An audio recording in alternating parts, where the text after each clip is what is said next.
we are almost at the end of this year. It's a dreadful year. It's a crazy year. But I think we haven't seen the impact yet. You have you have 8 months, 9 months of depression, economically, mentally, financially, and we don't even see what's going to be the economical impact, like the crisis, the global crisis that will follow all of this. They kind of they're kind of trying what they can to try to prevent it, but with everything that is going to be closed, with all the people who put their life savings in their careers, their restaurants, their bar, their library that they decided to open, or a small boutique hotel, something. All of these people who thought, okay, I'm going to open in March, and by May, June, July, when the summer arrives, that's when I'm going to make my first money and start getting my money back and whatever. All these people, some of them, they're losing everything, and the government is kind of not helping everybody. Maybe they can't, but it is a situation where in 2021, if we arrive to a situation where a vaccine is found, and you have Moderna, you have Pfizer and BioNTech, who all are saying, and I think there's a Spanish company as well now. Everybody is saying they have a more or less 95% effective vaccine. Now it's the big race now. Well, who's gonna say, yeah, a vaccine works, and let's inject everybody and please pay us billions. So now it's becoming an economical race to who's going to make money from all these. Of course, you know me, I invested €1,000 in all of them. But even if we find a vaccine today and it works, and after taking it 6 months, there's no side effects, and we start, all the people from the hospital get vaccinated, and then we start arriving to a point where you can have the disease but you cannot die from it anymore, and then it becomes like a flu or something like this, and they start containing it more or less. Even until we arrive there, you're gonna have to deal with everybody that will come out of 2020.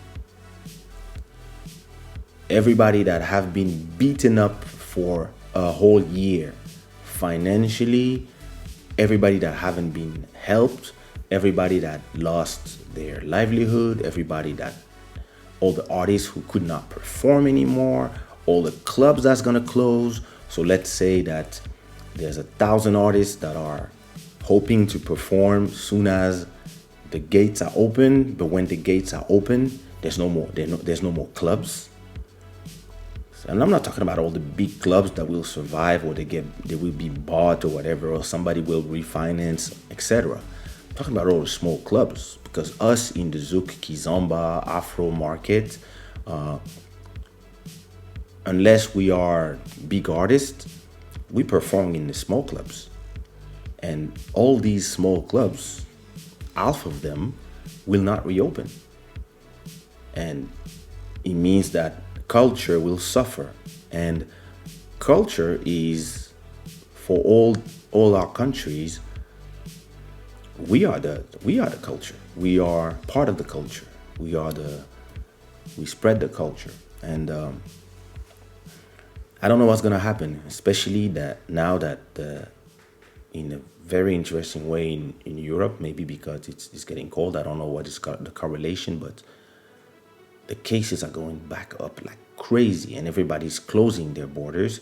Everybody's hoping for a vaccine, but on the now, everybody has to close everything. Everybody has to close everything. In America, it's a nightmare. Like, instead of doing his job, they have a president who's more obsessed about himself and a narrative, and having a lot of people believe in everything he says. When you have people who are almost out of breath at the hospital, and they still don't believe that the vaccine is real. The disease, the COVID-19 is real. They still don't believe because they just don't want to learn anymore. They just want to believe one person, like if that person was a god. And yeah, 2021, like, I really hope that it's gonna be a year of healing, but more and more it feel like it's gonna be a year of, when you broke up with somebody that you've been for a long time, 1 year, 2 years, 3 years, and like how you feel after that, like after the breakup, like you feel beaten up, you feel like out of energy, and we're gonna need that energy to rebuild, to regroup, to find new things to do, to continue reinventing themselves. But from what I see from a lot of people are just hoping to go back like before. A lot of people don't understand that there's no before. This is a new world. This is the rest of our lives. This is not, oh yeah, let's go like before and etc. No, it's gonna be different. It's gonna be different. There's a lot of things that will be changed. There's a lot of people who will not come back. There's a lot of streets that will stay empty. There's a lot of places that will stay empty. There's a lot of places that will be replaced by other places. There's a lot of economy that were on the up and that will go down. There's a lot of countries that were considered world powers that will lose their place to others, and there's us, and we're gonna have to navigate in that, and we're gonna have to adapt. One of my motto, Tsushiro, is adapt or perish. And yeah, that's what I believe in. Like, we have to always adapt. As long as you understand that you have to adapt and you accept it, then it's less hard. It kind of changes the dynamic of how you feel, because even if you are beaten up, you know that, yeah, it's like you walked all your life and now we're gonna live underwater. So you have to adapt as a species.